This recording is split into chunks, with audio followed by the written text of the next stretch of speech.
The College Football Experience Week 14 reaction show episode of the Sports Gambling Podcast Network is brought to you by Underdog Fantasy. Sign up, and when you do, sign up with the promo code TCESGPN. You get a 50% deposit bonus up to $1,000. We're also brought to you by Rhythm. Start crushing college football and college basketball with Rhythm. Get your free 7-day trial period today by going to sportsgamblingpodcast.com/rhythm. That's RITHMM. That's sportsgamblingpodcast.com/rhythm. Hey, what's up, you degenerate gamblers? This is Bill Burr, and you're listening to SGPN. Let it ride, baby.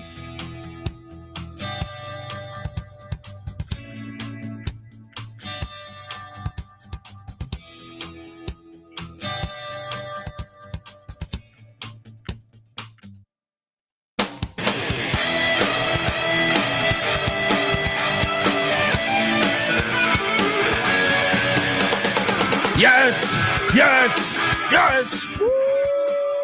Welcome to the College Football Experience Week 14 reaction show. Oh boy.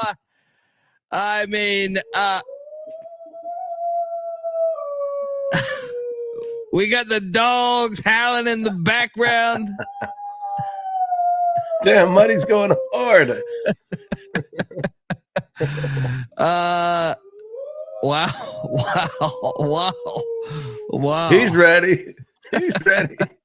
Playoffs, baby, or at least YouTube.com/the college experience. Man, I mean, nothing better than this fucking sport. Nothing better than this fucking sport. We had 10, 15 post-game fights. We had a pre-game fight. We had players getting pepper sprayed. We had 7 games in the snow. We had great games on all 4 levels of 5 levels if you count the NAIA. Holy shit. I mean, we have coaches quitting. We got coaches who want to get fired even though they can still win the national championship. It's just the most. We have tiebreakers that I have no idea what the fuck they were, and good God, yeah, chaos, and and now finally a resolution. Although when we got to wait another week for the playoffs, but I think at this point, the field is kind of narrowed down to like how many teams would you say are still alive here? Not many. I would say maybe 16. Yeah. 17. Just about, something like that. Probably, yeah. Oh man. I mean, let's just talk all about it because it's today was everything in my opinion, and we still have a game going on right now. Is New Mexico's down 8, but trying to get bowl eligible on the island. It was just, I don't think anything in sport. Like I love March Madness. I love college hoops. I love, and March Madness, you could say like the opening week of college basketball or March Madness is a special feeling. It's similar feeling, but now that we're going to this 12 team, man. And I know that most of the people don't even pay attention to the FCS or D2 or D3 NAI, but I mean, if you watch it, if you can grasp it all, it's just fucking incredible. Yeah. It's just fucking incredible. And it started off with a 20. I think the line went down, but when we called it on the show, it was 21 points. Is what Ohio State was favored by. Yep. Thank God Vegas doesn't determine the outcome of these games. Oh well, if you ask the SEC fans, that will they'll say that's all that matters. Yeah. Hey, fucking Josh Pate says, hey, they'll be favored by this many points, or what's the other guy that does fucking news? Shit, a lot of them are saying Clay that now. Clay Travis. Yeah. Good old Clay Travis. I mean, this is why you play the fucking games. This is why sport should be settled on the field and not and that's why, I mean, even with us having a 12 team, I'm so excited for it, but I wish there wasn't so much subjectivity to it. It's a lot better than it was before, 100%. YouTube.com/the college experience. Patty C, 4 times in a row. 4 times in a row. I mean, like this one. Now, I will say this. I took Michigan in the points. I was on, I think it was the Grid. And they asked me, can Michigan hang tough with them? And I said, Ohio State's trying to be Michigan. If anything, I think they kind of have an identity crisis. I've thought that all year because you have these elite wideouts that they don't use as often as they used to use them. Yeah. And they're trying to be super tough. I was confused with the Will Howard they passed on Cam Ward and Dylan Gabriel. Howard had a great season. He's played. He's really, just really not. well. He doesn't fit that. Like to me, any quarter gunslinger. And no, in my opinion, you could take any Power 5 quarterback for the most part, and they would excel in that offense, especially against their competition that Ohio State played for the most part. True. Right. Yeah. I like Will Howard. He's a gamer to me. But it just didn't make sense to me. You have elite receivers, and I was like, man, can you imagine? I know Miami lost, and we'll get to that, but Cam Ward on this Ohio State team, I think they'd be a national champion. Yeah. Yeah. I mean, he would. Or Dylan Gabriel. Gabriel. I think Will. I think he adds an element with his legs too, but I think. And he's very efficient. I think he might be the most efficient passer. Not in the big games, dude. He has not been in the big games. He's thrown bunches of interceptions. Yeah. Like, yes, okay, against Akron, he can be 28 of 30 for 400 yards or something. Yeah, I mean that interception that essentially his own goal line cost him the game today. So yeah, I mean Ohio State, it didn't burn him, but there was a pick 6 right to start that game, and I believe the Oregon game he had a pick. So. I mean, it's just a bad fit to me. Ohio State stood him up at the goal line. That's right. So they didn't pay for that. Forgot how did Michigan get that 7 again? They intercept. Well, they which one? The was it did they pay for it when they intercepted it? Because he threw 2 picks in his own territory. One of them was right at inside of his tent. No, he paid for it. He paid for it. He paid for that one. Okay. Yeah. Okay. Yeah. Okay. This is a terrible loss for Ohio State, and like my buddy. I mean, I am friends with a few people that work for Ohio State or do Ohio State podcasts. They wanted him fired last year, and to be honest, I think he should be fired this year after a loss like this, unless he wins the national championship. Michigan has no offensive talent. And should I add in that Michigan was without 2 of their better players in Colston Loveland and their corner Johnson? Yeah. And I thought that was going to be the big difference because Indiana had the number 1 rush defense in the nation coming into the week, and Michigan had number 4. And Indiana's run defense was pretty good against Ohio State for most of that game, and Michigan's was too. I thought Michigan had a couple more talented guys on the back end. Indiana had 5'9" D'Angelo Ponce. That's really tough matching up with some of the guys Ohio State has. But I thought with Johnson in the secondary, but obviously he's been out for a while, so he didn't play. I thought maybe Ohio State would be able to exploit it, but they couldn't. They couldn't do anything through the air either. Well, first the touchdown, the 2 plays, I thought Jeremiah Smith was offensive pass interfering on both those plays. But I'm just surprised the approach, the game plan didn't make sense to me. Michigan's run defense is their strong suit. Ohio State's offensive line has been pretty shitty this year. And banged up. Yeah, that's what I'm saying. Like, so, but this is why I think it's such a thing mentally to Ryan Day. Like, I think, like going back to whether it's the Holtz quotes, whether it's the Jim Harbaugh third base quotes. Yeah. I think he wanted to prove a point that we are the most physical team in this matchup. And by doing that, you completely went away from what would get you the win, in my opinion, which was to get the ball to your skill position players. Yeah, what has become Ohio State's specialty over the past 15 years is elite wideouts.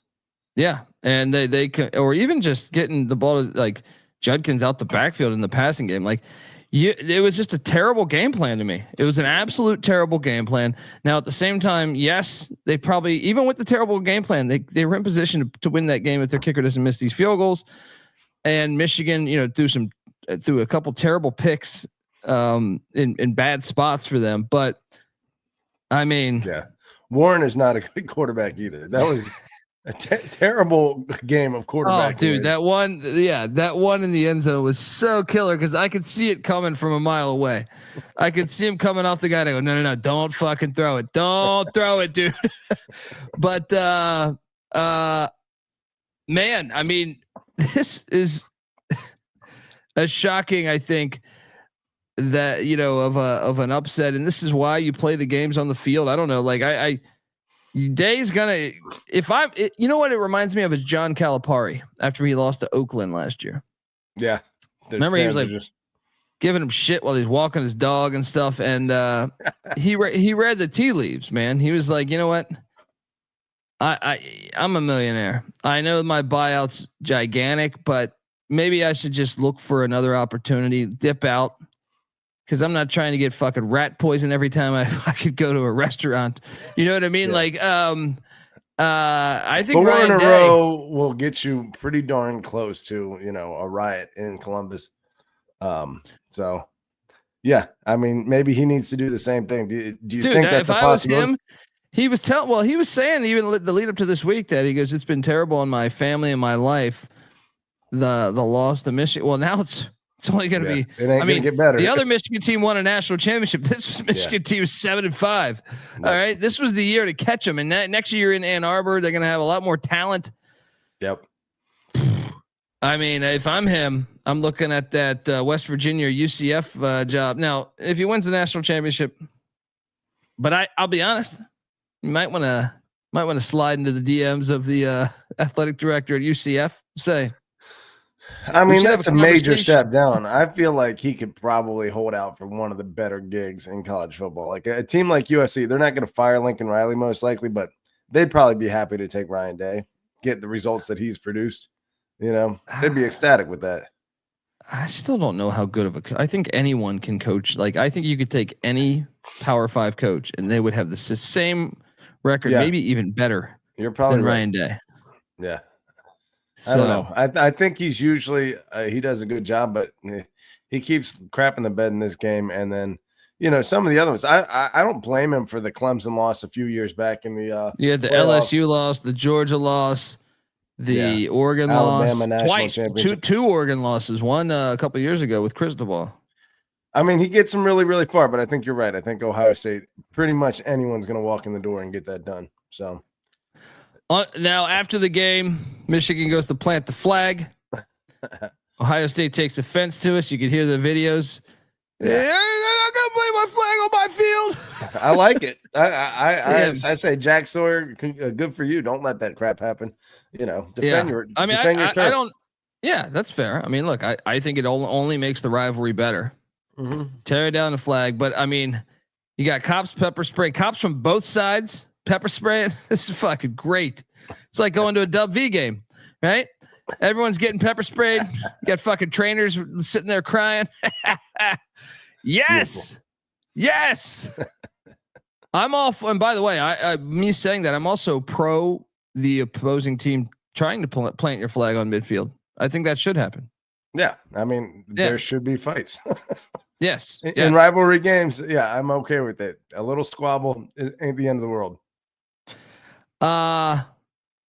Unbelievable outcome. Unbelievable outcome. So now Ohio State's not going to the Big Ten championship. Penn State then beats a tiebreaker with Indiana because they played nobody.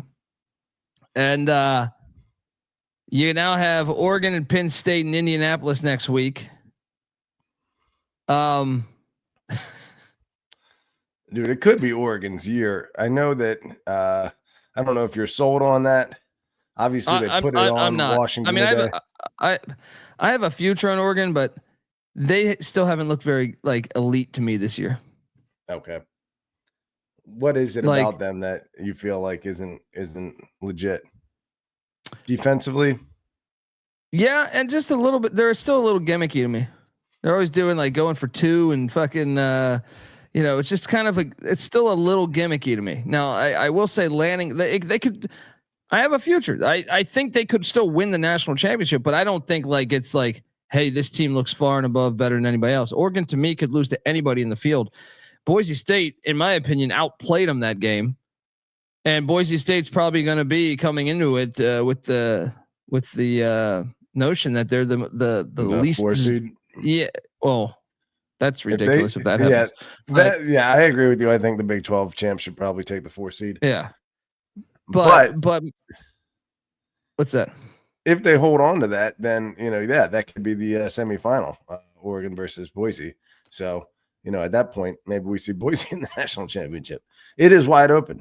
That's what I'm saying. Like, so do I believe Oregon should be the 1 seed? I do. Do I think any team in the field could beat Oregon? 100%. Yeah, 100%. Especially when you get to the second round where you're not at like if they had to go 2 Alton, I think it would be a lot harder. But like the second and third rounds, wouldn't surprise me at all. Yeah. That said, I do kind of expect them to beat Penn State in the Big Ten championship game. It's tough. I think it'll be close, but especially on turf, I expect that speed to show up. I don't know, dude. I think that's like a pick to me. You think?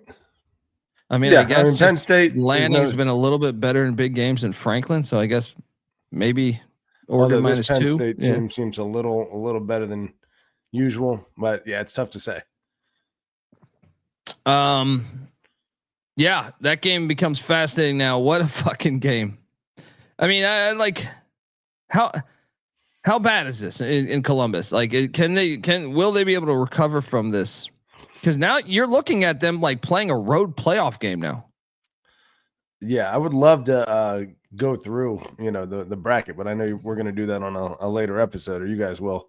But yeah, I would assume Ohio State with 2 losses probably gets a home game, probably like the 8 seed. Really? Maybe. I mean, I just think like their resume. Yeah, who have they beaten? That is a good question. I mean, Indiana's the one. Indiana and Penn State and right? Indiana. Those are 2 good wins. Yeah. So yeah, I would say you think they would get it because if Notre Dame gets one, Notre Dame would get one. You would assume the loser in the Big Ten championship gets one. Well, maybe because if Penn State has 2 losses and one of those is to Ohio State, then I think. But you had the extra fucking game. That would be shocked if they did that. I wouldn't be shocked, but I think you might be right. I think at the end of the day, 11 and 2 losses is more than 1, so they should be behind them. Well, and then the SEC loser. Yeah, let's assume that's Texas based on the regular season game against Georgia. Yeah. Then okay. Then you would have one other spot. Now maybe that would be them. Maybe they probably would keep it. I mean, they would rig it for them probably. But I think there'd be an interesting debate. Fascinating. He can't afford any more losses, right? They're not going to fire him after this year. You don't think? Would they? Oh, I think he's fired if he doesn't win the national championship this year. Wow. Definitely crazy. I think without question to me, without question, he's got to win it all or he's gone. People don't want them. They don't want him. You know what I mean? Like it's hard to, and if I was him, I would just read the fucking writing on the wall and be like, yeah, let me go get a job elsewhere. Shout out to Noah Beanick in the chat. He's saying, go Blue. I mean, what a fucking, this is why, once again, by enhancing the 12-team playoff, games like this. Now, sure, Ohio State would have been in the 14 playoff because they would have rigged it for them. But in general, all these games today, they matter more. We've enhanced the rivalry week by having a larger playoff. Oh yeah. Another early 9 a.m. game that was affected by the enlarged playoff. Tennessee Vanderbilt. That was a great game. Vanderbilt was up 14-0 in the first 2 minutes. Yeah. I'll give Tennessee some credit here because I've been a Tennessee hater on the show, even though I had them to make the playoffs.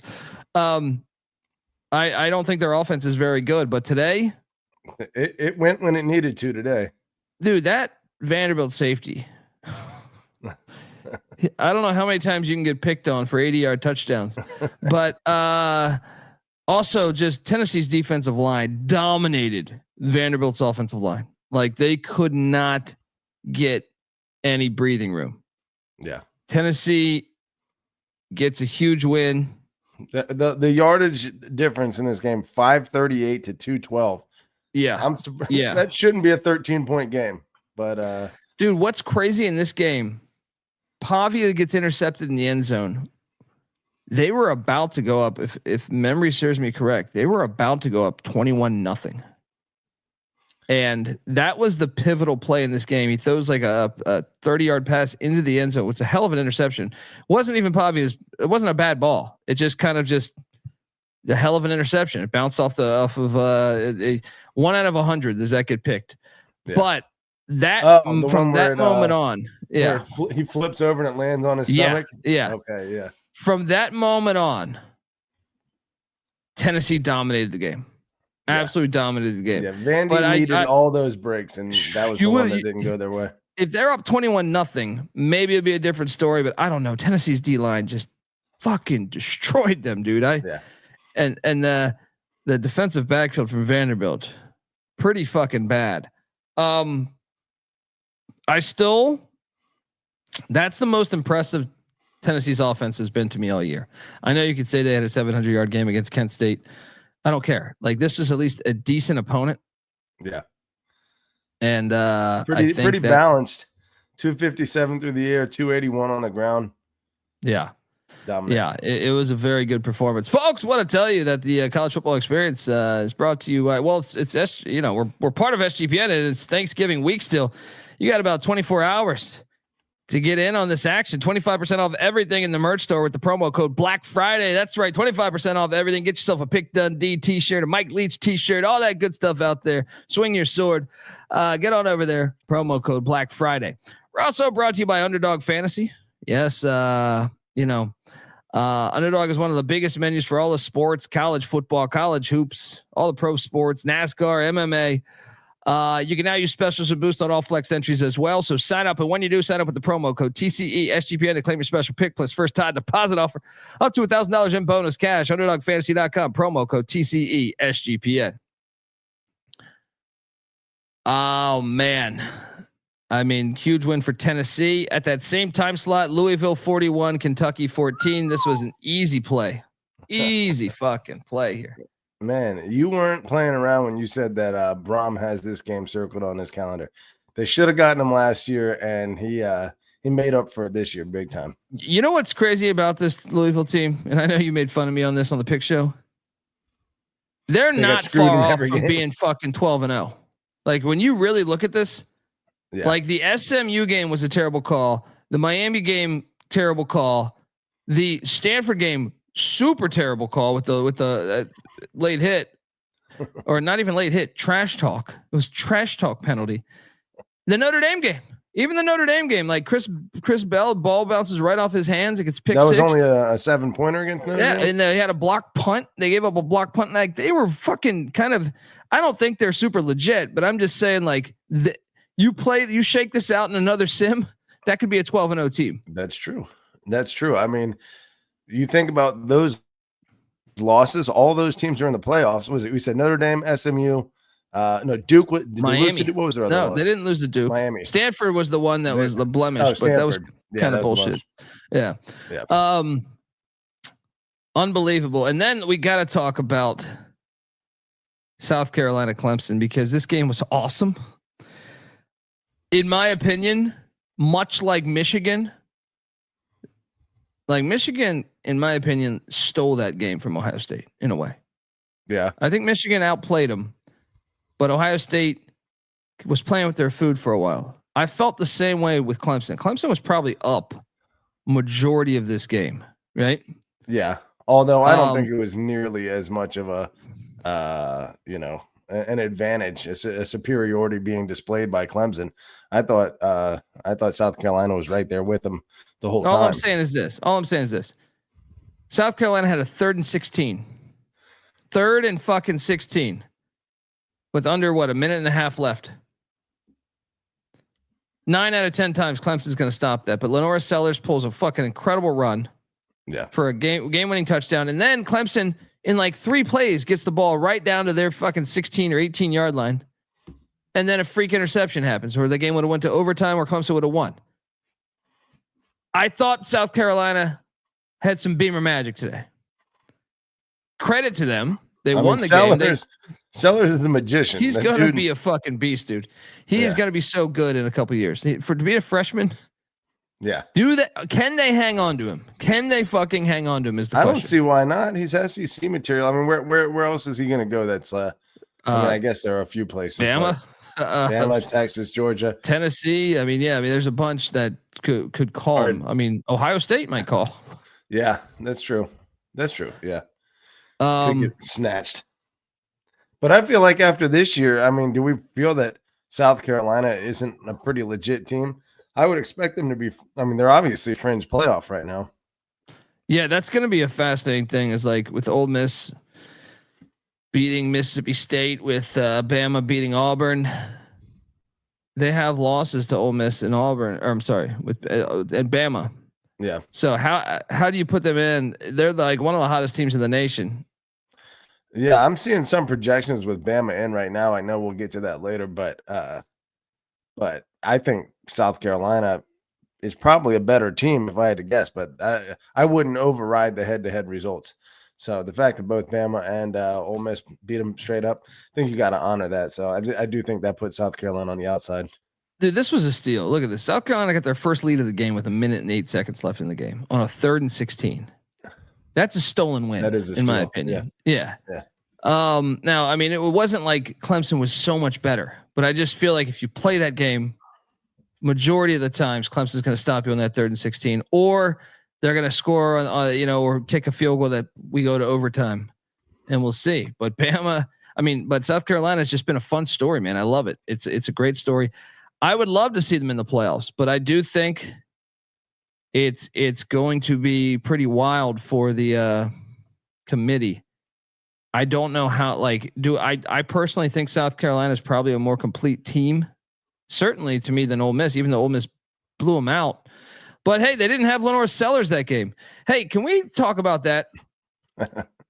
It bothers me. It bothers me.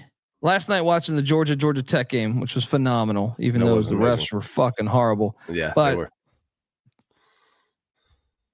People kept saying, and the whole narrative, like those announcers were so over the top. They were saying Georgia had clinched. Yeah. And it's like, well, we don't even know what happened. Over and over. It was very annoying to me. Like it was like a fucking ad campaign for president or something, or governor. Yeah. Especially while that's happening, they're saying it's for the clinch. It's like what we're watching right now that aren't even factual. They're like, the longest home streak, and it's like, what are you talking about? Like, no, it's not even close. Yeah. But the fact that we're watching them struggle so mightily with Georgia Tech every time that overtime goes another period, it's like, no, this them taking a 3rd loss in the SEC championship, even if they do win this, should make you question whether they deserve to be in the playoff based on what we're watching right now. Well, and then they kept hammering home between this and between Twitter, Notre Dame destroying Georgia Tech. And it's like, see, this is a great win for Notre Dame. Yeah. And I'm like, wait a second here. We're raving about fucking Haynes King the entire game. I think one guy said he's best player on the field. One of the announcers.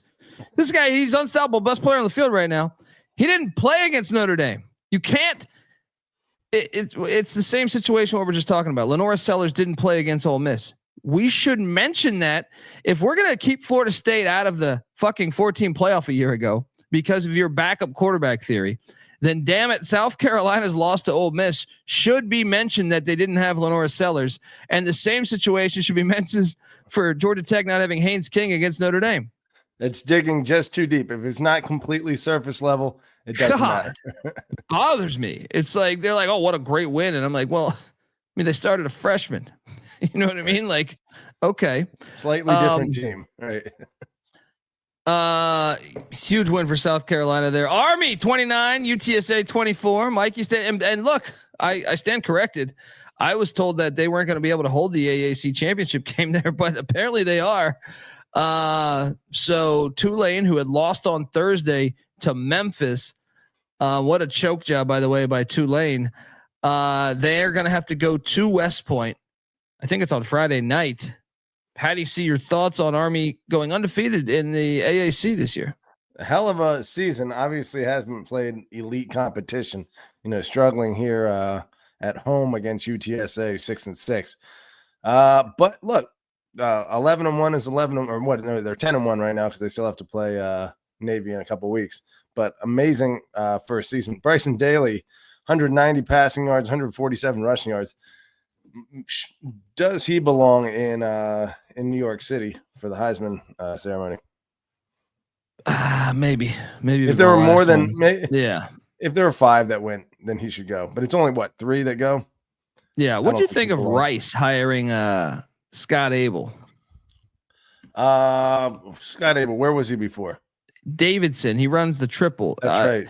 I had read that these AAC teams were really upset about. There's been a lot of firings in the AAC, and I've heard that certain school presidents, seeing the success that Army and Navy had this year, Army just walking into the conference and having great success, that they were like, what the fuck? Yeah. What are we doing here? They don't have NIL. They don't have.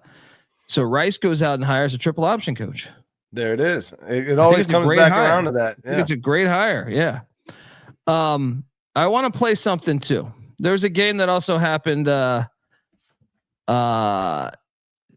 West Virginia got blown out by Texas Tech. Texas Tech 52-15, by the way, and I expect Neil Brown to be fired in the coming hours.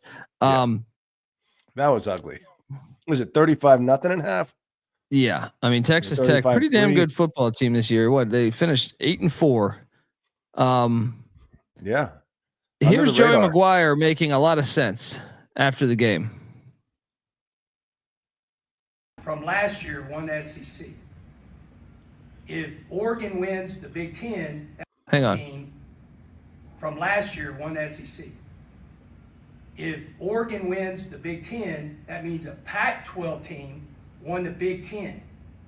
And if Arizona State, now whoever's playing, but Arizona State's got a chance to play in the Big 12 championship, so that means a Pac-12 team won the Big 12. And then if SMU wins the ACC, that means an American team won the ACC.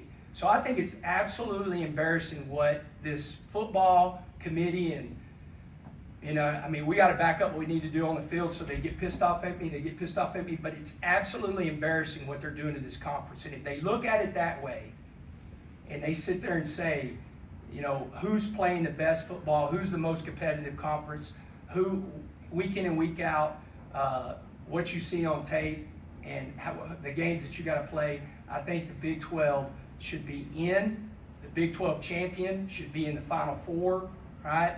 And then when teams are talking about multiple teams, depending on who plays in that game, they should have multiple teams. I think it's absolutely ridiculous what is happening at that level with that committee, and just go back and think about that. I guess whenever you're a year away and you just change your patch on your jersey, that it actually means something, that you're in a different conference and that conference is all powerful.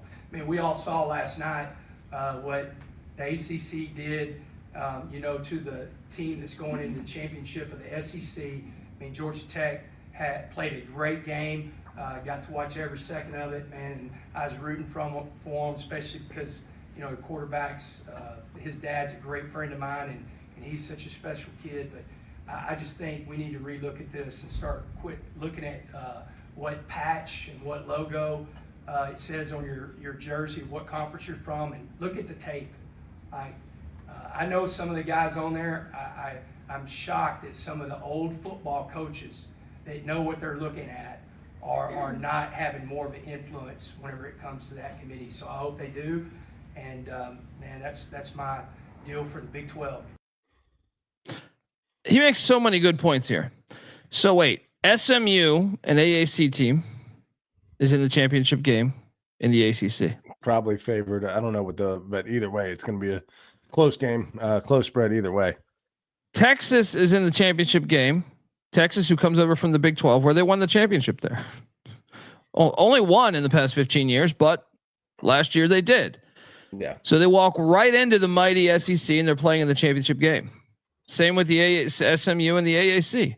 Arizona State, who was in the Pac-12, comes right into the Big 12 and is playing for the championship game. Oregon, who was in the Pac-12, goes right into the Big Ten and is playing in the championship game. It makes too much sense. This is why NIL has helped spread the sport out, man. I was talking about this today. If you went through like the best players at each position, they're all scattered around.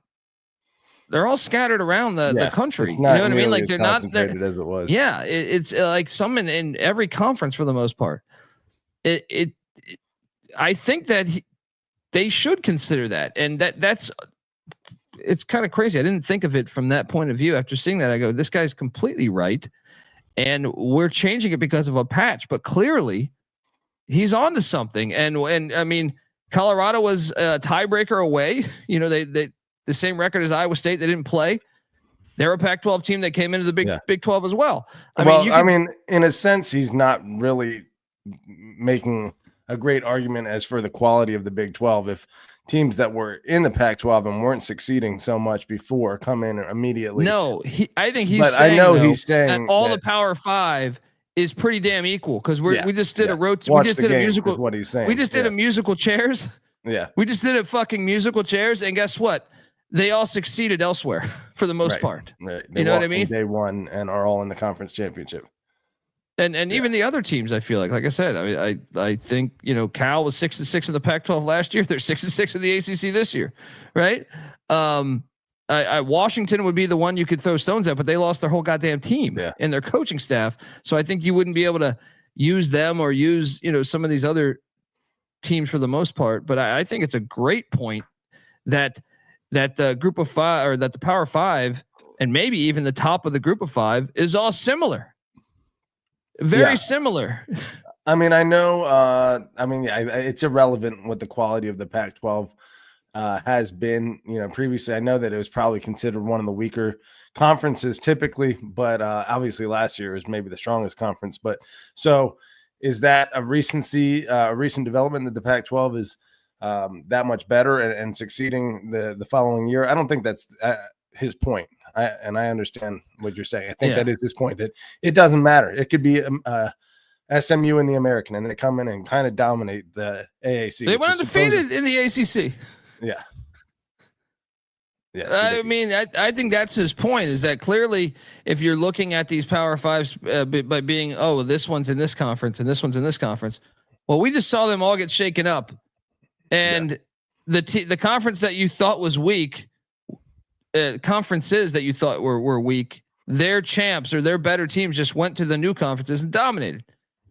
I mean, how many SEC fans are saying, "Hey, well, Texas, come to the SEC and we'll see what you do." Right. Well, they're in the championship game. Yeah. Right. They're in the championship game in year one. All right. And how many ACC fans were probably saying the AAC is nothing? SMU came to your conference. They went undefeated. They ran the table in your fucking conference. Yeah. Right. And Big Ten schools were probably saying, the Pac-12 is not as elite. Oregon, year one, runs the fucking table in your conference. That's all I'm saying. You just got to watch the damn game on the field. Stop. And I think that's ridiculous too. Obviously, we made a point of that on Twitter. That's been a pretty big thing, but I don't think it gets said enough is how the SEC has 3 lost teams or 2 lost teams ahead of other power conferences, 1 lost teams. It has 3 lost teams against above other power conferences, 2 lost teams. I think that shouldn't be the case. It still will be probably this week, but I think hopefully the committee does some moving of some of these other teams and gives them some respect. 100%. I was watching the Missouri-Arkansas game today, which was awesome. There were 7 games in the fucking snow today. It was fantastic. Missouri barely escaped Arkansas. But I couldn't help watching that game and saying, Missouri has no business being in the top 25. Like they keep them up there to help the resumes. Like if you just watch the team, you say, this is the same team. Like I would put, I honestly think if they played a lot of the middle of the pack in the Big 12 or whatever you want to say, like I think UNLV is better than Missouri. I really do. Take some L's. Yeah. Possible. I certainly think Baylor is better than Missouri. Yeah. Baylor. What? I mean, how was Dave Aranda on the hot seat for that long when they finished 8-4? Very convincing win. He's got to be safe in his job going into next year, right? Yeah, they said he's back next year. They say he's back next year. Let's talk more about. We had the Cum Bowl today, Petty C. That was a good one. UConn goes to 8 wins, but they didn't cover. You and Nick hit on that. 47-42. 8-4 for Jim Mora. There. Not 8-4. Let's Solid. Go. ACC needs to come calling. They do need to come calling too. Wise up, ACC. Baylor 45, Kansas 17. I was pretty shocked by this score. Baylor dominated, but Baylor looks really fucking good. And a lot of people mention how great South Carolina is, and rightfully so. Baylor's won I think 6 in a row. Is it? Way under the radar. And one of their losses is the Hail Mary to Colorado. I mean, they're pretty damn close. I want to look at these losses. What are the losses here? Yeah, the loss at Utah, but that's when they had Cam Rising for one game, right?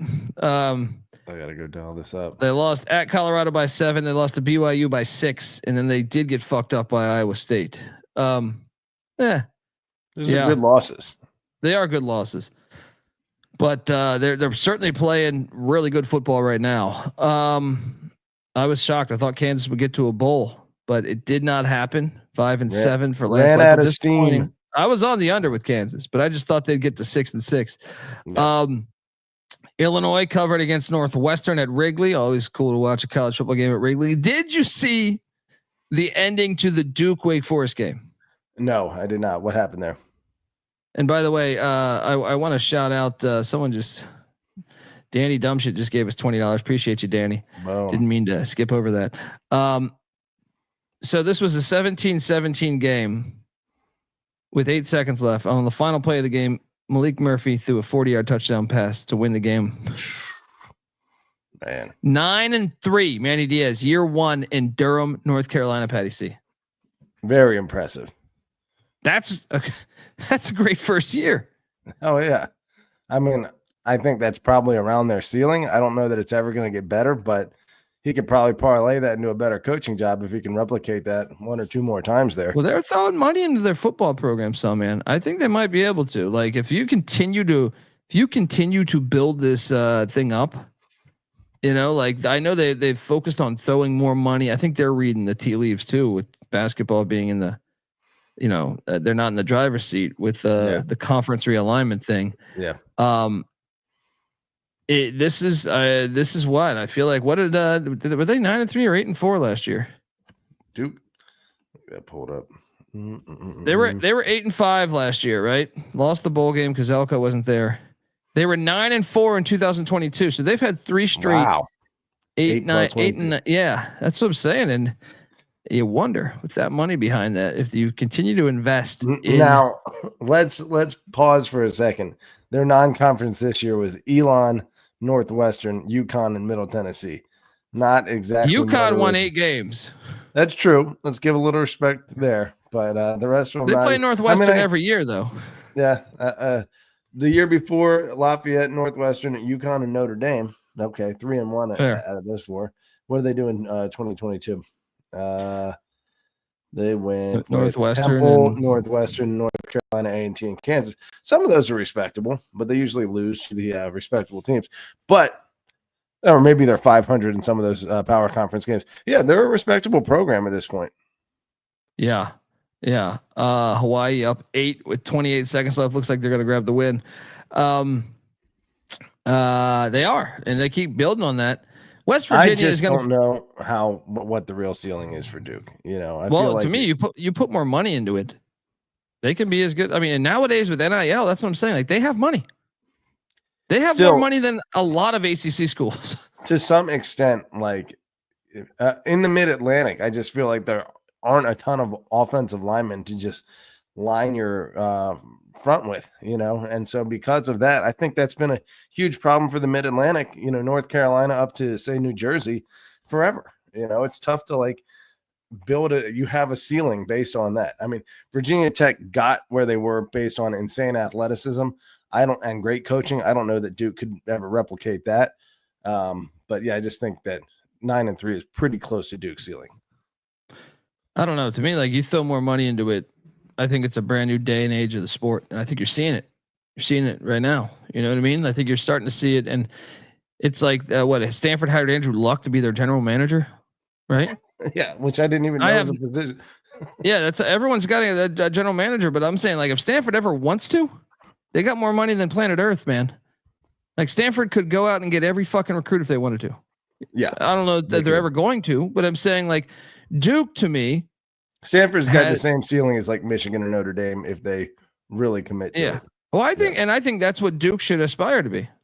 I think Duke could be similar to that. That's true. They have that level of academics that they could compete for those dudes. They have that many rich alums. Yeah, that too. That could throw money in there. Louisiana, it didn't matter. They already clinched the Sun Belt Championship. They win 37-23 against ULM. ULM does not go bowling. They win the Battle of the Bayou. 10-2 for the Raging Cajuns. Great year for Des Moreau, and I thought he was going to get fired. I thought Arizona State was going to be shit this year too. So we'll talk about that Arizona State in a second. But Patty C, I wanted to ask you, West Virginia going back there, who's their head coach going to be? It's going to be Jimbo Fisher. Who's going to be that coach coming in? Some of the names being, what is it? Odom was thrown around. I know Rich Rod's on their radar. Jimbo Fisher's thrown around. Jimbo Fisher was thrown around. He grew up like 20 minutes outside of Morgantown. Yeah, maybe they can get Saban to come back. Probably not. Dan Mullins from Pennsylvania. Maybe that could work. Yeah. Doesn't seem like a Dub V guy though. I think Andy Kotelnicki makes a lot of sense. Yeah. They wouldn't go after Charles Huff, would they? Wouldn't take a Marshall guy, would they? Dude, Huff hasn't been extended at Marshall. They might take. Yeah. They might win the they almost fired him. From what I understand, like they almost fired him this offseason. Yeah. Whoops. And we'll get to them in a second, but I don't know. Something to monitor. Dub V, I expect that job to be open in the next couple of days. North Texas 24, Temple 17. Hey, the Mean Green, they're trying to go bowling. 6-6. This is they got up early and Temple battled back. And they survived. North Texas survived. Eastern Michigan, Western Michigan. Western Michigan wins by 8. This game was in the snow. It was fantastic. Western Michigan covered. I think the spread was 7. Yeah, close. Chris Creighton, dude. Chris Creighton. I hit the over on this. Remember that I hit the over. I think they were 4-1. They end up 5-7. Unbelievable. That's tough. That's tough. A tough end of the season right there. Shout out to Lance Taylor and the Broncos getting it done. Troy has been on a hot streak. They blew out Southern Miss.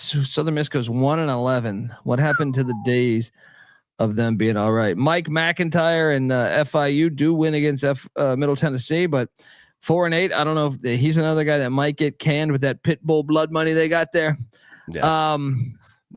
That should be expected. That shouldn't buy him much for beating Middle Tennessee this year. Look at this guy firing off shots over here. Oh yeah. What are you sipping on over there? Some sake. I've been drinking a lot of sake lately. Oh, it's nice. It's classy. International. How about Rice? Yeah. How about Rice 35, South Florida 28? Rice goes to 4-8.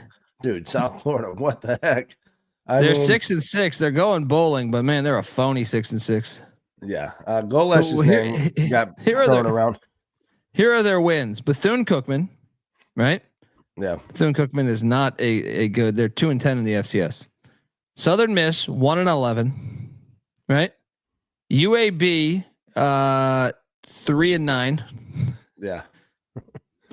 Florida Atlantic 3-9.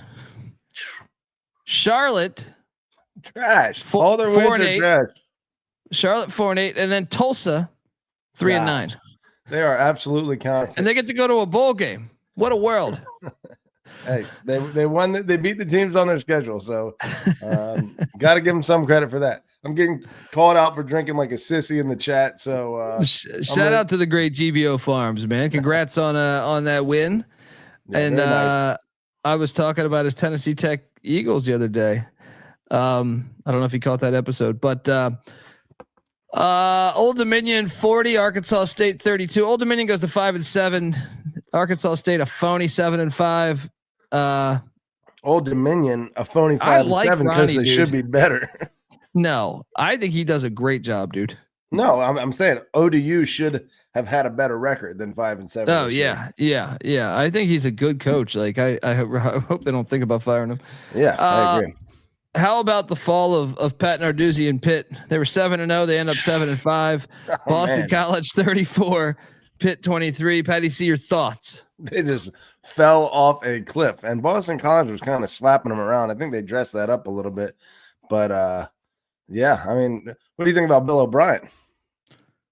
I'm eating shit on that one. I don't think you're eating shit. I mean, what did they finish? What was Boston College? 7-5, man. A chance That's to go exactly 8-4 in the bowl what game. You would expect, or a chance. No, to go I thought it would wins. take. I thought it would take him 2 years to get to 7-5. He did it in year one. Not bad. I mean, I think he's exceeded my expectations in year one. For me, and O'Brien coaching Boston College, I expect 7-5 or 8-4 every year for the next decade. I agree, but I thought it would take he walked into kind of a shit fest there. So he's a good coach. I think he's a decent offensive mind. Yeah. This one, the Dust Bowl. You see Chuck Cecil? Did you see the video of Chuck Cecil? No. Was he going off? I have to imagine he was. It's Chuck Cecil. Pre-game, Chuck Cecil was headbutting players with their helmets on. He's a coach. He has no hat or anything. Right? So he's headbutting and going crazy, just like he did that hit against Dave Meggett. You remember that Dave Meggett hit? It was back-to-back hits against Dave Meggett. Afterwards, he's like this. Yeah. He was doing that, dude. He's bleeding from his fucking head. Yes. Pre-game. He's on Arizona staff. Well, after that, the team didn't get the message. These fucking the youth, man. The youth. Yeah. They're like, who's this psycho? I love Chuck Cecil. Well, Arizona went out to play Arizona State, and Arizona State was a fucking freight train, 49-7. Good God. Yeah. Well, I'll tell you what, man. If they do win the conference championship and they are given the bye, it's almost a guarantee that they're gonna. There it is. Put that shocker Forks up. I want Arizona State to win the damn national championship. That's what I want. What I'm saying is, it's almost a guarantee they're going to be playing in the Fiesta Bowl. So, playing at home in the quarterfinals, maybe we. Well, they got to beat Iowa State. I do think Iowa State can give them a game. Yeah, no, that's going to be. I think Iowa State actually defensively can do some things to that offense. Or at least a lot of people look like they were projecting them based on what I saw right before we got on here. But yeah, Iowa State's very good. But if Arizona State does, I mean, who do we project as the 5 seed right now? Notre Dame. Notre Dame? They can beat Notre Dame. They could beat Notre Dame. I was at that game today, Notre Dame USC. That's right. I'm sorry, I forgot to mention that. I was going to lead into that, but I will say Arizona State did lose Jordan Tyson, their best wideout today, out for the year, I think. But you were at that game today, Notre Dame USC. How was it, buddy? It was good. It was close. It was kind of what I expected. I thought USC kept it closer than it probably should have been for a while, but it was. I thought they were going to cover. Yeah, they. I actually thought they could have been live. Just down the stretch, shat the bed, but their rush defense, dude. Oh, those interceptions too are crucial. Yeah. Was it 2 pick sixes? I got one of them on. Two pick sixes, pretty bad. So, Notre Dame. Yeah, I think they didn't have I mean, Jeremiah Love is so awesome, but he is a beast. When Riley Leonard is forced to pass, I think if they can't be one dimensional and dominate, then I think they're going to be in trouble in the playoffs. I don't know. It depends who they get, but I love the idea of a home playoff game at the Golden Dome. Yeah, might be my favorite moment of the season. USC 6-6, Petty C. 6-6 year one. That's one that goes the other way. Actually, I guess they were 7-5 in the Pac-12, so I guess they were a little bit worse in the transition. Man, he should probably get fired, right? I don't know. I think 6-6. They're not going to buy out $88 million, dude. Yeah. Dude, when are these programs going to learn you cannot make the buyout that big? $88 million. Idiotic.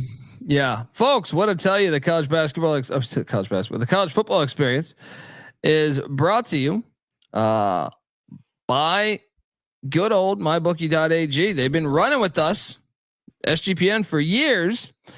Check out their new and improved website. It's great on mobile. Plus, there's props for every game, and the live dealer casino is a bundle of fun. Head over to mybookie.ag, promo code SGPN for 100% deposit match up to $1,000. Plus, they're going to give you a little $10 casino chip to get your beak wet. That's mybookie.ag, promo code SGPN. We're also brought to you by Rhythm. SGPN's proud partner. Rhythm is the #1 AI-powered sports betting platform that helps provide bettors of all levels the ability to build custom predictive betting models in seconds to get predictions for betting on money lines, spreads, totals, props, all that good stuff. You can copy one of the top models from the leaderboard, probably still cash, or you can build your own, and Rhythm will adjust around what you like. You can now track the props in the Rhythm app. They just introduced college basketball, like November 2nd, I think it was. They already have college football, NFL, NBA, all that good stuff. They got it all. Claim your free 7-day trial period today by going to sportsgamblingpodcast.com/rhythm. That's RITHMM. That's sportsgamblingpodcast.com/rhythm. Patty C, I called for this on the money line. Syracuse down 21-0. I was a bit shell-shocked. Well, then they routed off a bunch of points and they win 42-38. And one of my favorite moments in this game, there was about, let's see, at the 3-minute and 44-second mark, Miami kicks a field goal. They're down 7, 3 minutes, 44 seconds left. Miami kicks a field goal from the 10-yard line. Why would you have that much confidence in your defense? That's exactly. McCord had thrown for like 400. 380. Ay. Buddy, talk about shit in the bed. They're eliminated. They're fucking eliminated. And I think that's stupid. I think it's ridiculous to me at this point if an SEC team with 3 losses gets in over a 2-loss Miami. To me, I think Miami's better than any of the 3-loss SEC teams. I just tend to think like the SEC is probably the deepest conference. Yeah, them are the Big 12, right? Yeah, it's fair to say as far that as they the play deepest, harder schedules probably. But no, they only play an 8-game conference schedule, which I think that might equalize all of this shit. Then, like to me, I think the gap. ACC. Yeah, but I think the gap is really, really close right now between all the Power 5. I don't think it's. I think the gap is the closest it's been in 20 years. Yeah. So. Yeah, I mean, I honestly think that like the top 20 could all find a way to win the national championship. Like so BYU right now, I'm not sure that they couldn't find a way. BYU is going to get fucked over worse because they have a better resume than Miami. Yeah. Yeah, and they're 10-2, and they're not even in consideration. That's true. But Miami shits the bed. They're about to play for the ACC championship. Now Clemson is going there to take on SMU. Dude, if Clemson gets into the Clemson has 3 losses. If they get into the playoff with an automatic bid, they shouldn't get a bye. They should have to play, probably on the road in the first week or in the first round. Yeah. Buddy, this game was just so Fran Brown year 1. I don't know if you saw the post game. He's saying Syracuse is back. We're 9-3 in year 1. We're back. And he also said, "You're welcome, Dabo Swinney." Nice. Yeah, I mean what a choke job by Miami. I told you down the stretch. You had them in there. I said Georgia Tech and Syracuse. I said I don't think Wake's good enough to beat them. I said, Georgia Tech and Syracuse will get them. Yep. I mean, to be fair, it was clear that with an offense as capable as Syracuse's, and then a defense as porous as Miami's, and especially up in that dome, it was going to be a problem. But you figured Miami would get it done like they always do. Didn't happen this time. Yeah, Florida Atlantic destroyed Tulsa 63-16. UCLA edges out Fresno State. This was like 13-13 for a good portion. They win 20-13, 5-7 in Deshaun Foster's first year. All things considering, I actually thought he had a good year. Who's that? Deshaun Foster. Oh, 5-7 in year one, solid. but Yeah, solid for sure. They burned my. I had under 4.5 wins. So, Northern Illinois did survive Central Michigan. I cashed on Central Michigan though. Northern Illinois was a 16.5 point favorite. It was an 8-point win by the Huskies. They go to 7-5 with a win against Notre Dame. Penn State that loss isn't looking so bad, but it's still a pretty bad. It's still the worst loss of any playoff team, I would think. By far. I mean, Northern Illinois didn't sniff the MAC championship. Penn State was down 7-0. I think Patty C. Well, they scored 44 unanswered. You see Loxley get and Franklin get into it after the game. No, today was so great. Just I don't know. I think Franklin about bringing in the backups late. Loxley gave him a hard time, but they got into it. They were talking shit to one another. Patty C. Loxley gives them 4-8 shit for bringing in backups late. Apparently, I don't know the full details, but that's what I could. Isn't that what you're supposed to from do? It. Yeah. Yeah. Isn't the goal to win the game? Well, no, dominate. I mean, wait. Did Franklin give Loxley? He said he or? waited. No. Oh, Loxley get too late. Backups. I think that was the beef, but whatever. Okay. Fucking play better. Fuck you. Yeah. Yeah. You know what I mean? Maryland's 4-8. Loxley, will they fire him? Yes or no? 4-8. They probably should. You know, what is it? You're 5, 6 there for Loxley. He's been there for a while. Been there for a little bit now. The 2 straight 8-win seasons might buy him one more year, but he's got to get it done next year if they don't fire him this year. Hasty's saying Loxley felt he ran it up. Well, style points count, but wait, let me see. That tends to be what happens with Penn State and Maryland. Oh, they scored a touchdown with 4 seconds left. Maybe that's why. Ooh, yeah, but it was the backups. It was the backups. Still pretty low class. Take a knee. It's not a rivalry week. I cashed on the Iron Bowl. Alabama 28, Auburn 14. I want to talk to you about this. I watched this game. Not convinced Alabama's that great. Yeah. Even though I had money on Bama, I thought this would be more like a 35-7 type game. We're getting into the portion of the day. We're getting to the portion of the day where I'm going to kind of have to take your word on it a little bit. I caught highlights, but at this point, I was drunk and stumbling home from the game. So, yeah, and Maryland did hire Loxley over Leach. Leach interviewed. Well, Alabama goes 9-3. The under did cash for me. Auburn 5-7. Patty C. I'm very curious what we think. Gus Malzahn, not Gus Malzahn. We'll talk about Gus Malzahn in a little bit. What Hugh Strip Club Freeze? What your thoughts are after 2 years? You got to think next year his seat might be one of the hotter seats. Oh yeah, Auburn. I don't think they're going to fire him this year. One of the crazier fan bases, but yeah, Auburn in a way was kind of like Florida. They got better. I thought their losses were, good losses for the most part, except for Cal probably. But I thought they looked good at times, Auburn. And so they showed some promise. Maybe you give them one more year. Yeah. I mean, they should have beaten Missouri. They really fumbled that. And they lost to Vanderbilt too. At home. Yeah, it's not a good loss. Arkansas, Missouri, as I alluded to, Missouri 28-21. They come back. They score 8. This Missouri team scores 18 in the fourth to get the dub. So pulled pork Pittman goes 6-6. Is he back next year? That's another one that might be fired tomorrow. Yeah. Yep. Missouri goes 9-3 without one damn good win. What is the reasonable expectation, for over like a 3-year period for an Arkansas coach, to keep his job? How many wins? Well, now that they're not in the SEC West, there's more opportunity for wins. Yeah. I think Arkansas's athletic director is probably looking at Missouri and saying 9-3. And really it has to do with the schedule. Missouri had an amazing schedule this year. Yeah. So they went 9-3. I mean, if you're being reasonable though, if you pop off 25 wins in 3 years, which would be what, like just over 8, around 8 wins, 24 wins through 3 years. I think you should be very safe in your job at Arkansas.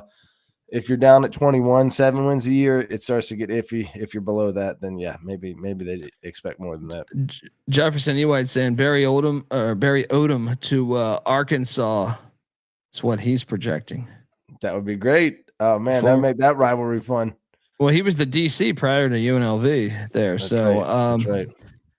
You know what game delivered was NC State, North Carolina. The Pussy Pack found a way to win. This is another one they fought. They fought after the game. Gigantic fight.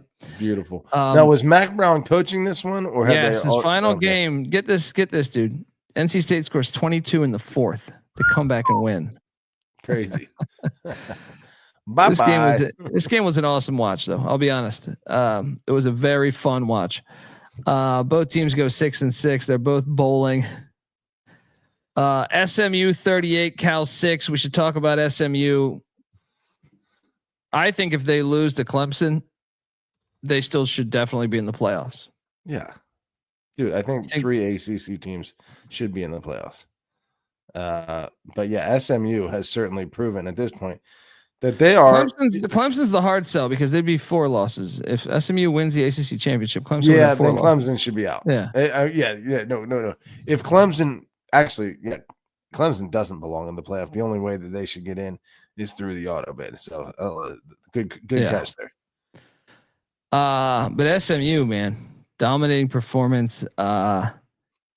Rutgers, Michigan State in the snow, fucking awesome. Rutgers 41, Michigan State 14. Rutgers goes to 7-5. The Golden Guido getting it done. Patty C. That was a hell of a win right there. Pretty darn impressive. 7-5. I don't know if you would call that disappointing based on the projections. That schedule wasn't super hard, but at Rutgers, the Golden Guido has finally got them winning in Big Ten play. You got to be happy with that. I think that's 3 bowl games in 4 years. I think too. Nice. That's starting to build that thing up. Yeah. Charlotte 29, UAB 27. Trent Dilfer and UAB missed 2 field goals to two different chances to win this game. Don't get it done. Today was awesome, by the way, as far as great games. Jacksonville State, Western Kentucky was a heater. Western Kentucky makes, I think it was a 54-yard field goal to win the game, and they had to win that game to go to the Conference USA Championship, where they're going to play Jacksonville State again, I think, on Friday. And it's going to be, where was this game? This was in Bowling Green, Kentucky. So next week it will be in Jacksonville, Alabama. Yeah. This game was phenomenal, though. It delivered. The Battle of I-10 delivered. UTEP wins 42. New Mexico State 35. New Mexico State was up big at one point. UTEP battles back, gets that dub. La Tech 33. Kennesaw State nothing. Sonny Cumbie, I expect to be fired, even though 5-7 is 5-7. Patty C. TCU Cincinnati. Did you get eyes on this game at all? No, but I did see the 4 curls or the 4 hitch route that Scott Satterfield tried to throw, which resulted in a backbreaking interception. So fire him right now, please. They've lost 5 or 6 in a row, and I want to ask you about this. Is he going to be back next year? I mean, 2 years. Does anyone get fired after 2 years? That's pretty rare, but they have not looked good. I posted their stats the other day on Twitter. It's funny because they have a decent, total yardage offense both years. I think 33 last year, 37 this year, but the scoring offense is in the mid 80s both years. So they can move the ball, but they can't finish a drive to save their life. And their defense is bad. So something about those stats suggests that even though from a yardage standpoint, they can move the ball, they're always getting their ass kicked and finding ways to lose games. So he's just not a very good coach, which I was hoping he was, but it's pretty clear that he's not. Gary K wants Derek Mason fired from Middle Tennessee already. Well, they wanted Stockstill gone. Welcome to life without Stockstill. Yeah. Beanick, I disagree with you. 95% of big teams don't play FCSs. No, I think it's just USC, UCLA, and Michigan. Sometimes Ohio State, but Ohio State, I think, got Youngstown last year. and then they have Grambling next year. And I know Penn State plays FCSs often. Rutgers every single fucking year. Maryland every single year. Yeah. Minnesota every year. Yeah. Iowa sometimes. Iowa sometimes. I feel like Wisconsin does it every year. Iowa will get what, like northern Iowa, or they had South Dakota this year. They've had like, I feel like just I'm sorry, Wisconsin had South Dakota. Iowa occasionally will. I feel like Iowa's one of the ones that would be. I would say that stat is like 80% of the Big Ten does play them. Even Oregon plays FCSs every year. Eastern Washington or whatever. Yeah, or Portland State or Idaho this year. Idaho almost beat them. State. Yeah. So I would say 80% of the Big Ten plays FCS games. Indiana played Western Illinois, fucking horrible FCS this year. Illinois played Eastern Illinois. But TCU goes to 8-4. Patty C, good bounce back year for Sonny Dykes and company. Yeah. I mean, he's got to be safe in his gig going into next year, right? Yeah, we were thinking that was a 1-year wonder for him, but he might just be a decent coach. Let's give the man some credit. Yeah. Georgia Southern wins the deeper than hate rivalry 29-20 over App State. This game was a fun watch. I watched this one. They score 14 in the fourth to get it done. And for a second, it looked like they were going to play for the Sun Belt Championship because JMU was up 17-0 on Marshall. We'll talk about that in a little bit. So they capped their season at 8-4. Disappointing year for App State at 5-6. Remember, they had one game canceled. Yeah, it's tough. Shocker of the day: Wyoming 15, Washington State 14. Washington State down the stretch. What the fuck happened? Well, Wyoming has gotten better. True. Team. But I mean, you got no business losing this game in Pullman. Terrible loss for Washington State. Definitely struggled, but I mean, tough luck though. Oregon State hits. How long was that field goal last week? Like 50 something, right? Yeah. This one here, LSU 37, Oklahoma 17. This is my biggest wager of the day. Nice. LSU -6. Oklahoma. So Patty C. Brian Kelly goes 8-4. Oklahoma goes 6-6. How hot is the seat for Venables next year? No, it's got to be cooking. It's got to be on fire. Yeah. And then Florida 31, 7 wins for Napier. Florida State 11. Patty C. Florida State goes 2-10. 2-10. They announced today Gus Malzahn steps down from UCF. Well, I got the feeling he was going to get fired because half the team transferred in the middle of the season. But regardless, he resigns. It's always good to quit the day before you're fired. And he takes the offensive coordinating position at Florida State. Call me crazy. I don't like the hire for Florida State.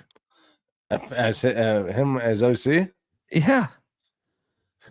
I mean, yeah, they weren't as productive this year as I would have liked. Well, I'm going to pull up their stats though. Like, I just think it's a gimmick offense, and that only goes so far. That's true. I mean, Florida State has always been, when they're successful, a pro style attack because they can get players at every position. And that you don't need that gimmick at Florida State. Yeah.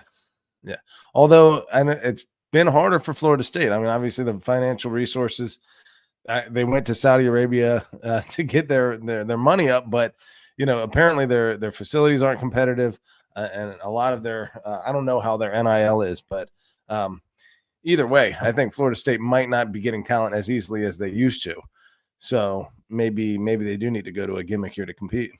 But no, they were 13-0 last year. Granted, a lot of those wins were very close last year. That was an inflated 13-0. 13-1. 13-1, yeah. Sorry. Remember what Dion said about him. Dion saying that Travis Hunter and Shador Sanders and his team will play. All of his seniors will play in the bowl game. Hey, he said we're not going to be like some other team that hasn't been able to get right ever since. Yeah, I mean, that was great. He is taking great shot at Florida State there. But I saw Kirby Smart saying that, that's a culture thing. You get your players to play in the bowl, and that makes a huge difference for the program. So good on Dion. Let's talk about this one because we got another job opening. Indiana, Purdue was in the snow. Awesome.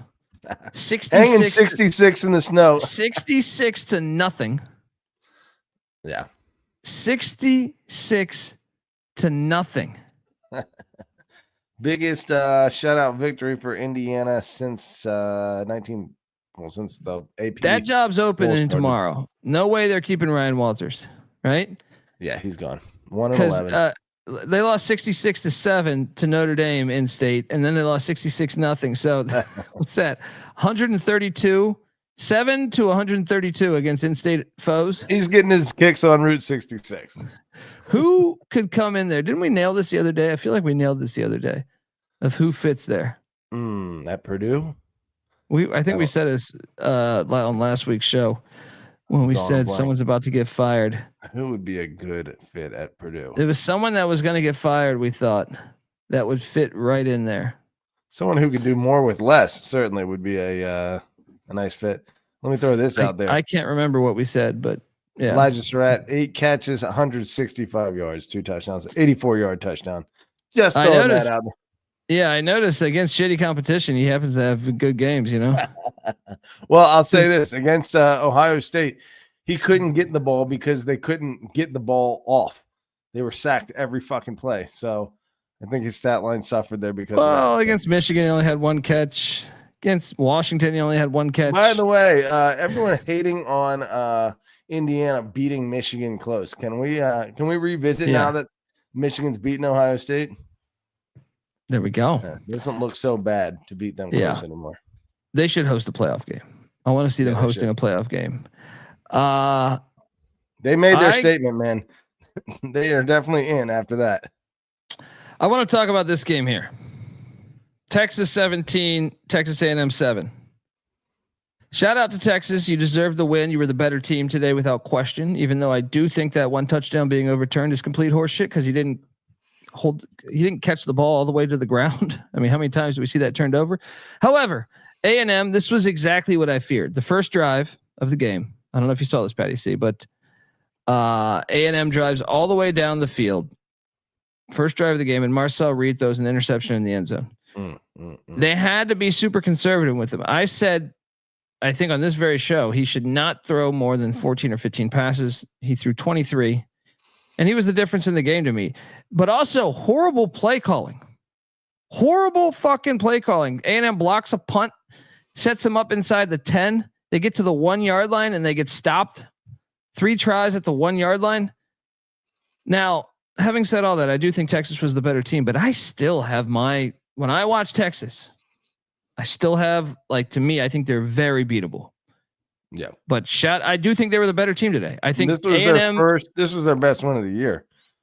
But A&M so one dimensional with this. Their offense sucks. Yeah, that's the problem with A&M right now. It's I don't know how good they really are at 8-4 with that shitty of an offense. Yeah, Marcel Reed is a little bit of a pop gun. He's lightning fast. He's like Jalen Milroe. They're just Jr. too predictable. They're too predictable right now. Yeah.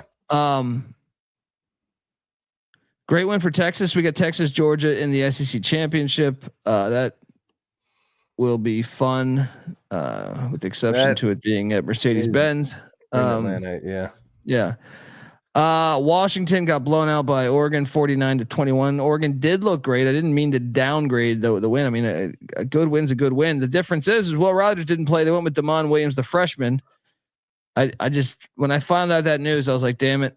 Why did I take I didn't bet this game, but I took on the pick show. I took Washington.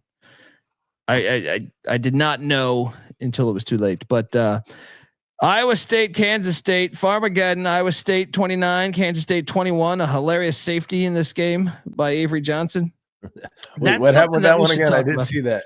He went back it was like fucking Tecmo Bowl. He went back 60 yards, and then he panicked in the end zone and just threw the ball. And intentional grounding. That's right. It was absolutely hilarious. But Iowa State, Patty C, their first ever 10-win season. Matt Campbell. Some say Ohio State should give him a call. He's an Ohio guy, Mount Union guy. Iowa State has been playing football for 130 some odd years. For them to finally get to 10 wins, got to give the man some credit. Yeah. And How about the fact that like I just can't help but think like, what if Will Howard stayed at Kansas State? To me, I think he is a lot better than Avery Johnson. And if Kansas State, now maybe they didn't have the resources to pay both quarterbacks on the same roster, but I also think I'm going to say this prediction here: if Will Howard was at Kansas State, they'd be in the Big 12 championship, and if Kyle McCord was at Ohio State, they would have beaten Michigan today.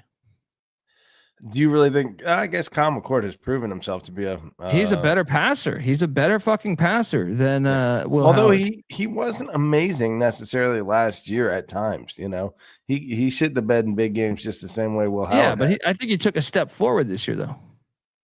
Yeah. Oh yeah. I mean, I don't know if that's a product of being in that offense, but Ryan Day's offense isn't, and Chip Kelly's offense for that matter isn't deficient in the passing game. I think Will Howard, you're right. Will Howard wasn't great at Kansas State as a passer. So maybe you're right. No, but I think if they had Will Howard, he didn't make nearly the turnovers that Avery Johnson does. I think Kansas State would have been in the Big 12 championship. Yeah, I agree completely. And that's not even that big of a stretch to think so. But if you had to put that pecking order together at this point, you'd say McCord's number 1, Howard's number 2, and then let me add a third element to this. Yeah. Oklahoma told Dylan Gabriel to go. If Oklahoma had Dylan Gabriel, I think they would have been in contention for the SEC championship. I don't. I mean, he's a very good quarterback, and so that could be a difference maker. They won 10 games with him last year. Yeah, that's true. So maybe that is enough of their quarterback play has been so bad this year. I just feel that like schedule is very hard for Oklahoma. But their defense is good. Like if you just had a quarterback. Yeah, I feel like they would have. I mean, they beat Texas last year with Dylan Gabriel. Yeah, although I think that was, that was lucky that they beat Texas, and that wasn't a great representation. I think Texas was the better team. But yeah, Dylan Gabriel does make a difference. Maybe they're in that conversation, especially with how down. There's no way they're 6-6 with Dylan Gabriel. That's true. No way. That's true. They'd be 9-3. They'd be a 9-3 team and on the fringe of the playoffs. It's going to be interesting to watch all these things. Kyron Drones hit the portal today, Patty C. Virginia Tech 37, UVA 17. UVA sucks, man. Yeah, if at least Des Kitchings isn't fired, let alone Tony Elliott, then Carla Williams, the athletic director, should be fired. They're going to bring Elliott back next year, right? Probably. Yeah. They just don't. They don't care. Brent Pry 6-6. He's back next year, right? Yeah, he's back. He gets one more crack at it. This was the year to do it, though, dude. To fire him? To me, they avoided all the tough teams. They don't schedule hard anymore. Next year's a cakewalk too. They're out of conference as a joke. Virginia Tech has just gone straight joke mode. What do you mean? I disagree. They play South Carolina to open the season. Okay, well that and then they get Vanderbilt been a hard game. And then they get Vanderbilt the second week. Vanderbilt, if South Carolina gets this waiver. South Carolina was like 5-7 last year. Yeah, but they're still better than Virginia Tech. That's not challenging yourself playing South Carolina in the non-con. Traditionally, it hasn't been. Yes, South Carolina was way better than expected this year, and they have Sellers back next year. So I even feel like last year South Carolina was a better team than Virginia Tech if they had played. Yeah, which is a sad statement. They're not a better program. They shouldn't be a better program. Look, if South Carolina is the marquee game on your non-conference slate, then that's not a great. I'm sorry though. I'm going to push back. This year was the year to do it because next year, out in conference, they're at Florida State, at Georgia Tech, at NC State, and then your home games. You get Miami, you get Louisville. Like you're getting a much harder ACC schedule. Assuming Florida State gets better, a 2-10 Florida State. Yeah, I'm assuming they're going to go to the portal and bring in a shit ton of players again. Still, we'll see. South Carolina, Vandy, ODU, and Wofford. You should be at least 3-1 coming out of that. I know Vandy has gotten a lot. I think Vandy's better than Virginia Tech. They're hosting them in Lane. It is pathetic. It is pathetic if Virginia Tech should count on a loss at home against Vandy. I'm sorry. I'll say this: if Pavia is back, if he gets that waiver, Vanderbilt's going to be favored in that game. It's still, if Brent Pry loses that game, they should fire him week 2, in my opinion. Get rid of him right there on the spot. 6-6 season, very disappointing. UNLV painted the wagon or kept the wagon red. 38-14 win against Nevada. 10-2 with 3 Power 5 wins, and that Syracuse wins looking better and better and better. Yeah, dude. All right. Hold on. Wait. No, they lost to Syracuse. Oh wait, they did. They did. Right? Who did they beat then? Kansas. Who did they beat? Yeah, I think Kansas. They should. They kind of got robbed against Syracuse. That was a great game. It was a very good. Yeah. It was Kansas. I thought they beat 3 Power 5s. Yeah, Oregon State, Kansas, and Houston. So, Kansas, all 3 had a losing record, but still Kansas, a great year actually for decent. UNLV. Yeah. And they are in the Mountain West Championship taking on the Boise State Broncos. Patty C, let's get to it. Marshall 35, JMU 33. And this game was fucking awesome. I love college football. Missed face mask though on Marshall. He definitely did. See, you're filling me in on what happened. All back. I saw was the highlight at the end of the game. They ran 2 reverses in a row. Philly special, 2-point conversion. Special. Yeah, 2 times in a row. They ran the triple reverse the first time, then they ran it again, but passed it the second time. So yeah, I mean that's an embarrassing way to lose in double overtime. But what happened? So JMU got hosed on. It was up 17-0. Yeah. Well, I mean, they still scored on that drive, but it was an obvious face mask that. No, it was 2 field goals to start off in overtime. So you might have scored a touchdown and won the game. They missed a clear, obvious face mask, and you had to kick a field goal, and that tied it up. But maybe hypothetically, you score if they call that face mask. Yeah. Yeah. Oh well. Marshall clinches the Sun Belt Championship. We have Marshall and Louisiana in the Sun Belt Championship. BYU 30, Houston 18. For a second, it looked like Houston was going to pull the upset. This was 24-18. That would have put Colorado in the championship game. But now with BYU winning this, Iowa State's going. BYU's the odd team out. 10-2 is BYU. What's crazy is they're 10-2 with a 5-point loss to Arizona State, who's going to be in the field, perhaps. A 4-point loss to Kansas on a pooch punt. Yeah, that hit their tough own breaks. helmet. Tough breaks. Yeah, and a win over potentially SMU. the ACC champion. Dude, they belong in the play. If SMU, regardless of whether SMU wins the AAC or ACC, then they should be in. But especially if SMU wins it at 10-2, that's the best win that most teams will have on their resume. I agree.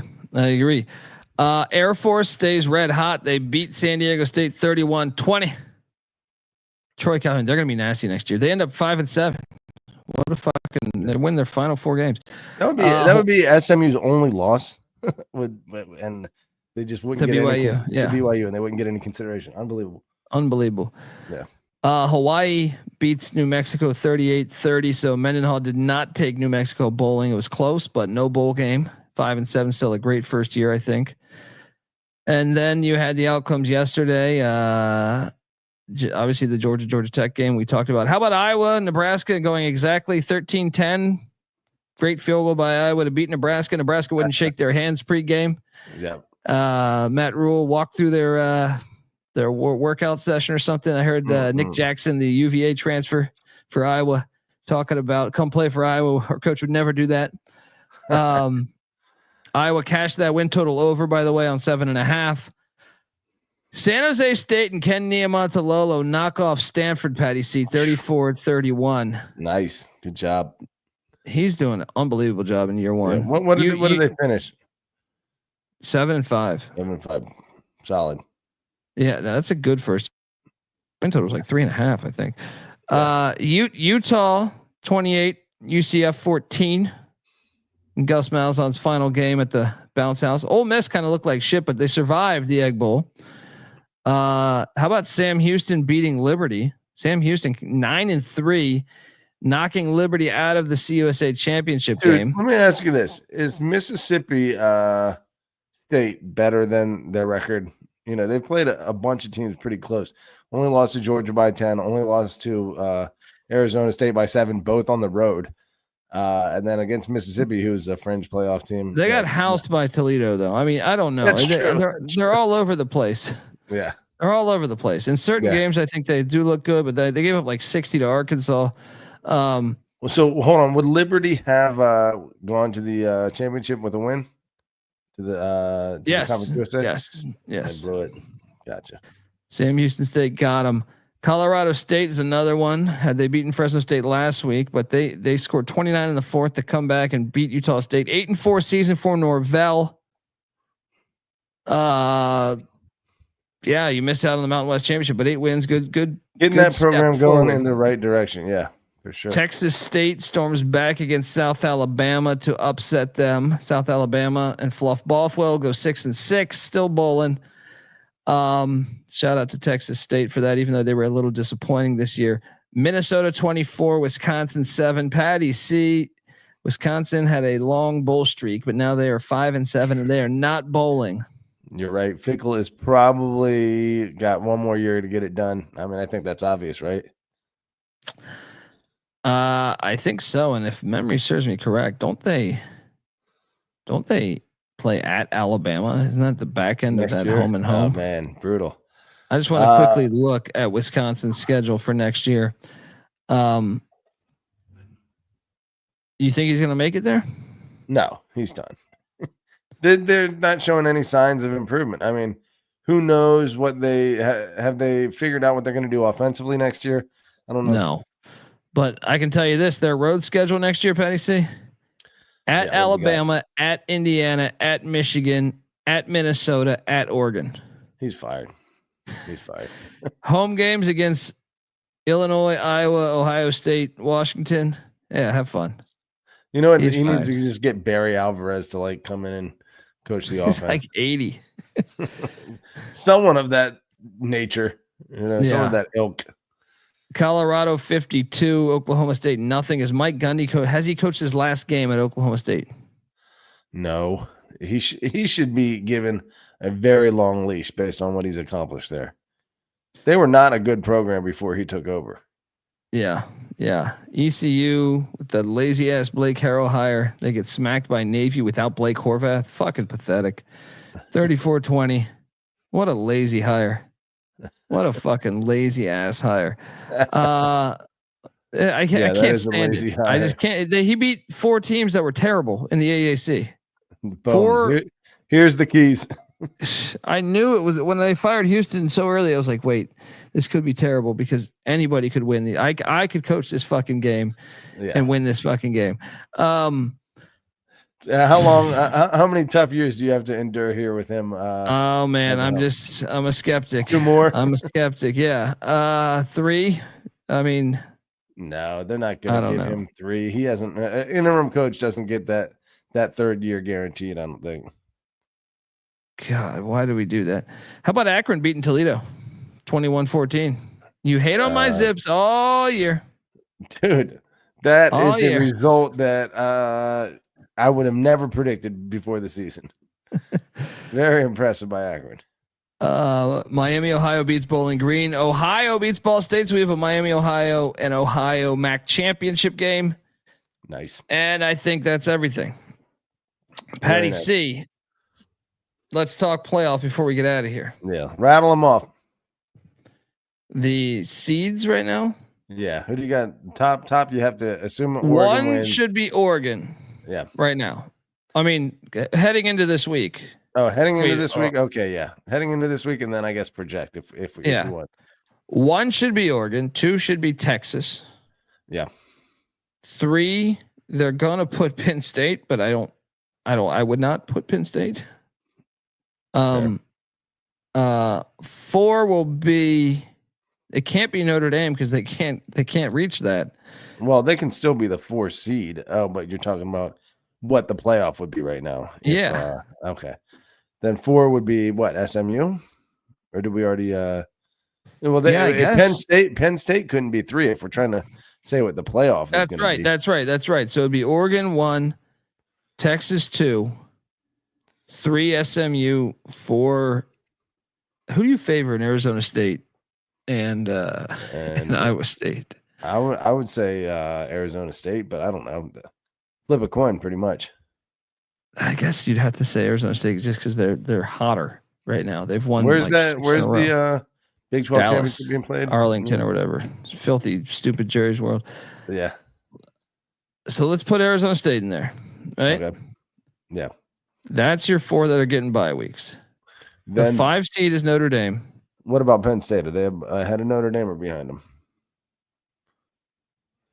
No, because Penn State would lose. Well, if Penn we're State planning would be pushed out off of number 3 down to number 5. Okay, so let's put Penn State at 5. Okay. 6 Notre Dame. Yeah. 7 Georgia. Probably, yeah. 8 Tennessee. 8. Would Tennessee get that over Indiana? Well, they're over them right now, but I don't know how much. Yeah, I think so. 6-0. I don't think they deserve it. I would put Indiana. Yeah, I don't know. I think Indiana deserves to be ahead of it. Play anyone, so it's really tough. It's tough. It's not their fault. They still play the fucking Big Ten.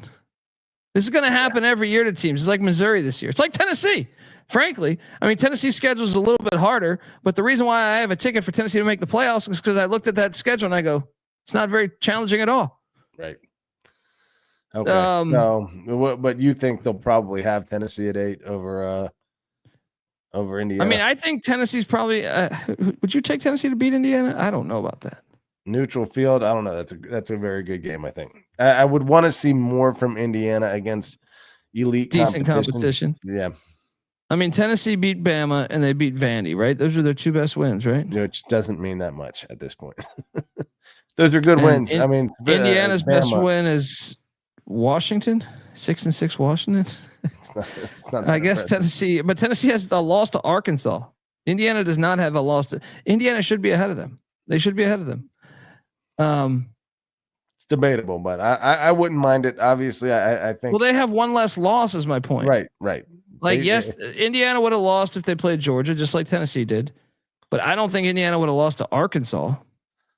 Yeah, I think when it's, not very clear who has the superior schedule, I think you kind of have to reward that the losses, the number of losses. I mean, I think Tennessee's schedule was harder than Indiana's. There's no denying that. Yeah. But I also don't think it's that much harder.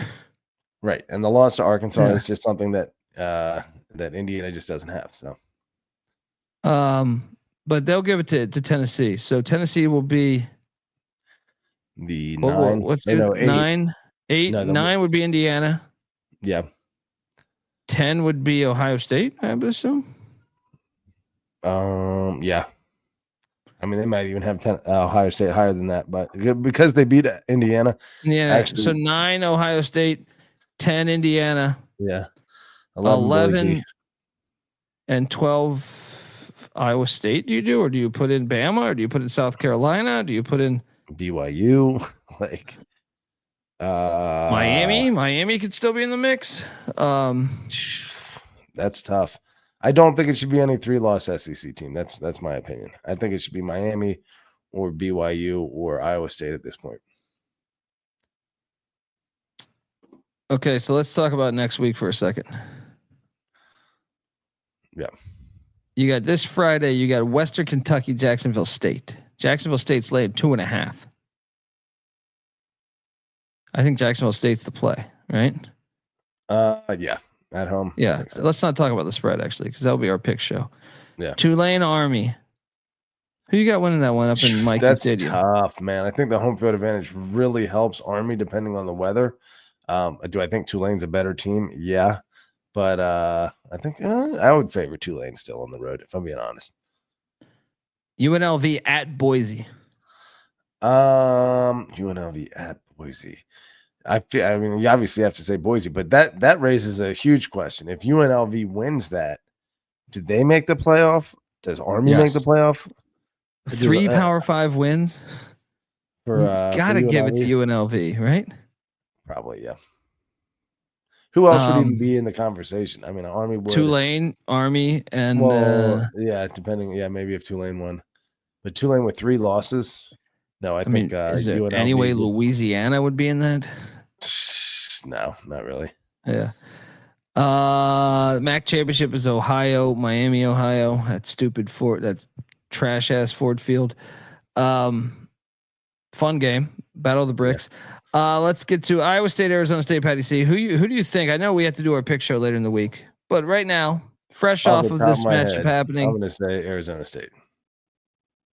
Okay. I think their speed probably translates a little better on that turf. They lost their best wideout. I think on first thought I would say Iowa State. Well, they probably have the coaching advantage. So assuming that it's close and it comes down to it, maybe you just give Campbell the respect he's due and he finds a way to win that. But right now, yeah, Arizona State's looking pretty good. Georgia, Texas. Gosh, that's tough because Georgia just hasn't looked that good, but Texas, they just I don't think Texas has looked that good either. Yeah. Look, I'm going to say Georgia. I'm going to say Georgia too. Clemson, SMU in Charlotte. I'm going to go to this game, I think. Nice. Clemson, SMU. That's tough. That's really tough. I don't know who to pick in that. Who do you think? It's going to be a Clemson home game, right? Yeah, apparently someone on the chat earlier was saying that game is currently at a pick'em. So Vegas. I'm seeing Clemson either. -1.5 right now. Okay, gotcha. And then Penn State, Oregon. I'm gonna favor Oregon in that one, but I actually might favor Clemson over SMU too. Yeah. Why do I feel like the most intriguing one's the Big 12s? Because awesome. We have no idea. I feel like I kind of know how the other ones are going to go for the major conferences. Yeah, it's a great game there. I don't know. SMU Clemson's going to be pretty fun. We're going to see if SMU has that in them. Regardless, this is the worst thing that could happen for everyone else in college football. What's that? You let SMU go undefeated year one in the ACC. Even if they lose and miss the playoffs, but I think they're going to make the playoffs personally. Even if they lose, I think they'll probably 11 as long as it's a close game. As long as it's like a close game, and then they're only going to throw way more money into their fucking athletic department as for their football program. You just woke the beast. You woke the fucking beast. For as great as SM or for as TCU has been for 15 years, obviously not as great last year or this year, but prior to that, they were finishing top 10 a bunch under Gary Patterson. Dallas is, a hotbed, and SMU can get their hands on that talent probably more than even TCU. Yeah. All right, that's our show. Give Patty C a follow on Twitter at PattyC831. I'm on Twitter at TheColbyD. Ben Katie's asking for the clip one more time, so I'll end out on Joey McGuire's press conference. But beautiful, the college football experience is on Twitter at TCE on SGPN. Make sure you check out the college basketball experience live every night, talking every game. Check out the college baseball experience as well as the FCS college football experience. We are rolling, folks. Check out the sports gambling podcast as well. And I can't wait. We'll be back all week with playoff or with conference championship talk and then playoff talk. Till next time, folks, this is the college football experience. Here is Joey McGuire. Then our outro music. This conference, I think it's great. Hang on. Big 12 team from last year won the SEC. If Oregon wins the Big 10, that means a Pac-12 team won the Big 10. And if Arizona State, now whoever's playing, but Arizona State's got a chance to play in the Big 12 championship, so that means a Pac-12 team won the Big 12. And then if SMU wins the ACC, that means an American team won the ACC.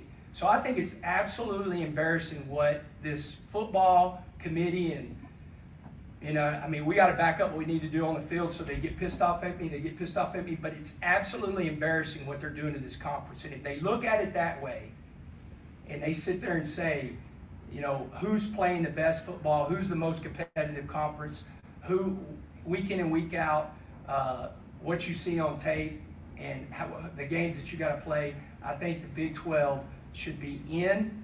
The Big 12 champion should be in the Final Four, right? And then when teams are talking about multiple teams, depending on who plays in that game, they should have multiple teams. I think it's absolutely ridiculous what is happening at that level with that committee, and just go back and think about that. I guess whenever you're a year away and you just change your patch on your jersey that it actually means something, that you're in a different conference and that conference is all powerful. I mean, we all saw last night what the ACC did, to the team that's going into the championship of the SEC. I mean, Georgia Tech had played a great game.